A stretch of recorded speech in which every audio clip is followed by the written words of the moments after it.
Hello again, this is Anthony Kuzub with the Toronto Audio Engineering Society. I am joined with James Oliver from Adamson Speakers, a fantastic Canadian manufacturer of loudspeakers and loudspeaker systems. Welcome to the show. Well, thanks for having me. Cheers. Well, it's really nice to have a show in your backyard where, you can come and have an experience with, some of our local Toronto folk. You can't deny the logistical convenience. The logistical convenience of this show for Toronto manufacturers is fantastic. But you're not in Toronto. Where are you based out of? Well, we're not too far from Toronto. Okay. Just we're out in the country, about an hour north of Toronto in a place called Port Perry, Ontario. Port Perry, Ontario. It is one of the top employers in Port Perry, probably. I think we've probably taken that title. Yeah. Well, how big is the city, the town? Is it a town? Is it a city? It falls into. I don't know. It's somewhere within the realm of small shanty out in a field.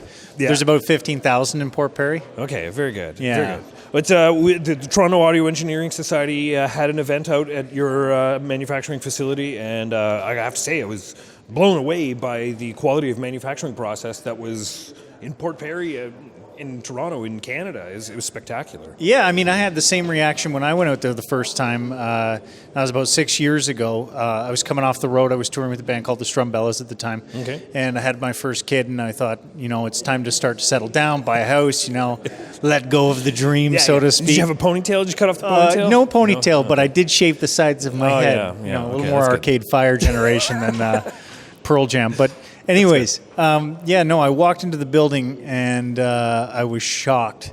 They have this huge growth of jungle foliage and, they're making these incredible loudspeakers, working with artists that are global tours and world renowned. And I found a home pretty quickly. It was a shock to me to see it there. I grew up in Lindsay, so to be able to stay close to home, stay in the profession I love, yes, it's just a home run. That's a fantastic thing, and you're not the first person I've heard, who works at Adamson to actually say that type of thing. And Adamson is a supporter of this event in that you have a job fair going on, that you're constantly hiring qualified people because of your growth. Yeah, the company's gone through I think you said earlier, a bit of a renaissance, right?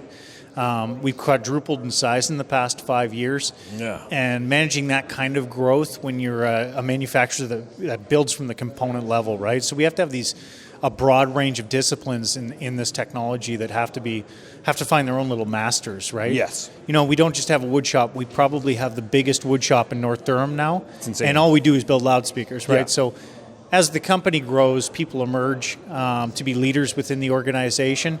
And you have woodshop manager, whereas before maybe just a group of people that were building cabinets. Now it's a serious facility with a real core group of people that are leading it. But because of our growth, we're constantly looking for new people, right?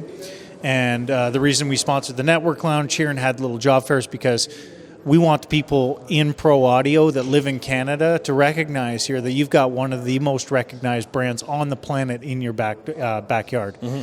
And why would you share your talents outside of this country or go to Silicon Valley or work for IBM when you can work with Adamson and participate in shaping the future of AV in Canada? Absolutely. Well, as an Audio Engineering Society member and Standards Committee member, I deal with Morton Love quite frequently when it comes to some of the control protocols and some of the audio over IP networking protocols. And, for somebody like that to come to work for a company like Adamson, I imagine is very beneficial to the organization. Yeah, to get someone of the caliber of someone like Morton is a bit of a rarity. With the transition that happened with TC, amalgamating with Music Group, it kind of left a few openings in the Canadian market. And we kind of pounced on it, right? You get someone with Morton's skill set to come to the table, and he's only an hour away, and he can build an entire AVB stack from the ground up in his basement. Well, that's a guy you got to get your hands on. Absolutely, absolutely. Well, that and his involvement with the Open Control Architecture OCA Alliance and the AES 70 organization, because control is a huge component to your amplifier system and the software that surrounds your systems. What type of demands are the industry bringing on you when it comes to network solutions and networked audio solutions? Well, the industry is kind of at that point where it's evolving, right? I mean, manufacturers of loudspeakers particularly don't want to be beholden to a specific network protocol that they can't control. You know, a manufacturer like Adamson's like, you know, we build our own transducers, we build everything to the component level. Scratch. Magnets. You mill magnets. We build magnets. And you magnetize magnets. You make magnets from scratch. Yeah. Well, we buy the neodymium, but but like that's insane. Yeah, but for us to find a network protocol with an open architecture like the Milan protocol is for the Avenue Alliance is something that we were like, okay, that makes a ton of sense for the style of manufacturing that we do. But also for the future of network protocol. I mean, it appeared to be, AVB was already a guarantee for us, but when Milan formed, it was like, okay, I can see how interoperability can actually happen now. Yes, yeah. Well, and interoperability is the most common concern from a customer point of view. It's like, does this work with this? Were there other external factors that influenced you, or does the trend of making your own magnets apply to making your own AVB in the backyard? You know? Well, I mean, it's, you know, I'd love to take the credit for it, but the founder and chairman of the company, Brock Adamson, I mean, he saw AVB more than a decade ago and selected it as the option for us for networking. I mean, this isn't like something that just like, hey, everybody else is doing it. We led the charge on that front, right? Mm-hmm. He saw that technology and he recognized that technology is converging. We need to own the protocols. We need to continue to manufacture in the way that we do across everything while technology converges. So we started to build our own electronics manufacturing infrastructure so we can do our own Class D amplifiers. We can do our own network endpoints. And really, like, he'd selected OCA and AVB before it really became sort of a common, way to speak about where the future's going in our industry. And so we've developed that technology here in-house. And Morton, when we found him, it was just kind of like one of those things where it's like, well, he already knows how to do all this stuff. Yeah. How is he still in Canada? It's craftsman family. You know, that's amazing. You know, it's a beautiful thing. It's a beautiful... And Canada, come on. It's Canada.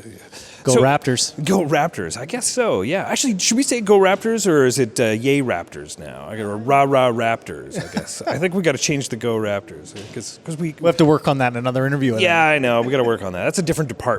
That's a very different department. So back to the control of manufacturing process. The one thing to maintain your quality and to maintain the standard that you deliver at is you do control absolutely everything top to bottom. Not as best as you could, but actually. Like that, how does that maintaining that production style guarantee the reputation that you've become known for? I mean, I think one of the biggest benefits that we have by not being beholden to another supplier is we have total freedom in the design process, right? I explained a little bit before, but you know, when you can print a basket with a 3D printer, we stretch and mold our own Kevlar in-house. You can select any cone size that you want to build a driver, so you're not like negotiating with another supplier in, say, Italy or something and saying, okay, give me 2-year exclusivity on a 14-inch driver. Yes. But we can say, okay, let's say we want a little more radiating cone surface. Let's do a 14.6-inch driver, and we can mold that however we choose. We're not dependent on a supplier to give us that material. And I guess removing dependencies in the manufacturing process allow you to maintain that consistency.